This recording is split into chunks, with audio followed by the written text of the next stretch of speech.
Okay, got called to this, not cooling. I've got here, the fan was going, but there's no compressor. I was out here the other day and it sounded like a bag of bolts. And I meant to tell them about it, but whether they would have changed it preemptively, I don't know. It's about a week ago. Anyway, got here. It's just the overload's just reset, so I'm going to retire to a safe distance and see what it does if I turn it on.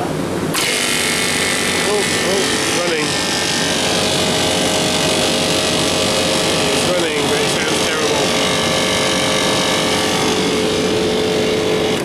Right. What I might do is give the condenser a blowout, because I've got an airline here. It's the fins. The fins are not very good.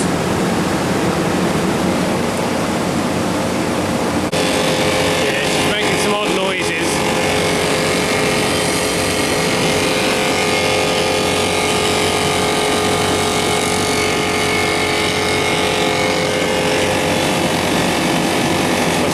Orbiting sort of thing that's gone, the little bit that keeps it, the scrolls from turning, it makes them just orbit. I expect that's broken or wearing away. As long as it keeps going until the new one turns up. I've got a courier organised, wholesalers are getting one shipped down from Canada. So we'll just hopefully nurse this along. Hopefully get his milk cold. It's running again just about. I've wound the suction in to see if I could drop the run current to where it would keep going, but we're down to about 10 psi on there. We're putting 9.5 amps. If I open that valve up, it don't really make a lot of difference for the run current. We're up at 60 psi now and it's only put half an amp on there, so it's mechanically failed really. I was hoping we could wind that valve in a bit and just keep it ticking over. I think it's beyond that. Right, just got back to site. We just nipped off site for a bit and all the power was off, so I think this one's took the earth leakage strip out. We've just tried it again. It does run. I don't know quite how much it's doing. Try again.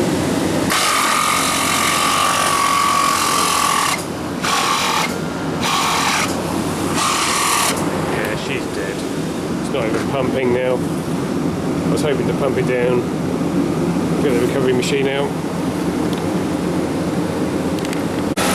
Okay, got the recovery machine set up. We're taking it out, it's got the discharge valve shut in, so we're just doing the compressor head. We've got that cracked open, so we're taking all the refrigerant out of the pipework and the evaporator, and then we're dumping it into the receiver, which I am now spotted. I have not shut that tap, so that it's been a waste of 10 minutes. Effectively, we've just got a little tiny condenser unit in parallel with the system. Let's shut that off.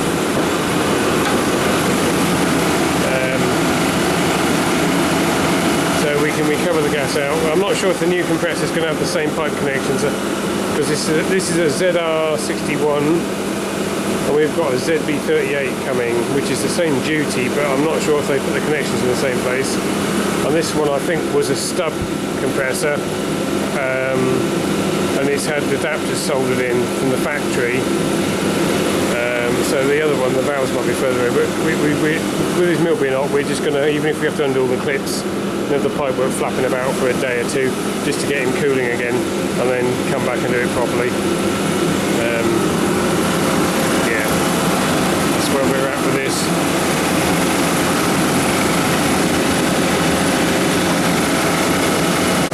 Okay, I've got a new one. Courier's brought it down. I need to go a couple of hours. Got the bolt holes near enough lined up, so that's going to line up, I think, because that stub's about the same length as that one. That one's, I think, is a bit shorter. They don't have a stub, but there's enough movement in that pipe, I think we can tweak it just to get that over half an inch or so, I think we'll be okay. Okay, I've got that bolted down. And I should have done it before I put the compressor up. I always give these a wipe out with a bit of paper towel and some brake cleaner or degreaser on, just to clean any dirt off of the mating surfaces so you get a good seal. I'm hoping these have got gaskets fitted. They've got a gasket in there, so we're good. I think they used to ship them with the valves, but now they're an extra. Anyway, we've got a new gasket because that wouldn't have been squashed at all, just having that rubber bung in there. So we've got should have a good pair of gaskets for the valves. Yeah. Okay, I've got that bolted down. That's a 36mm bolt, or nut rather.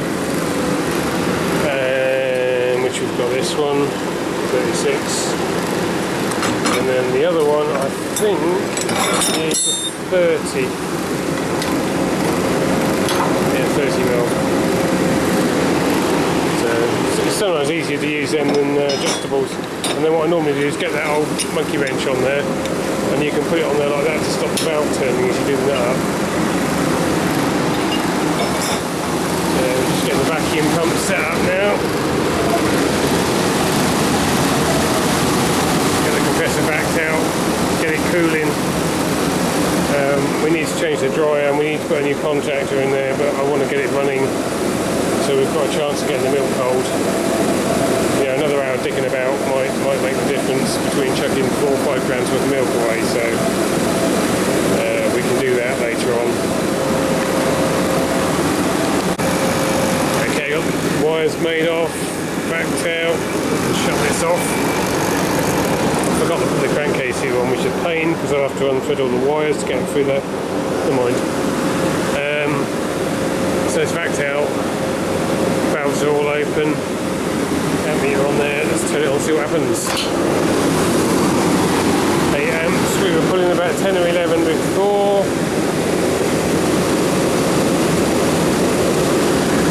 I think it's going the right way, it's not growling, that's getting nice and warm.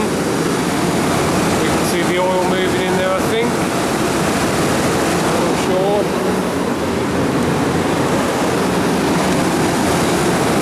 Yeah, I can see oil in there. It's fairly whipping about. Not quite as it was before.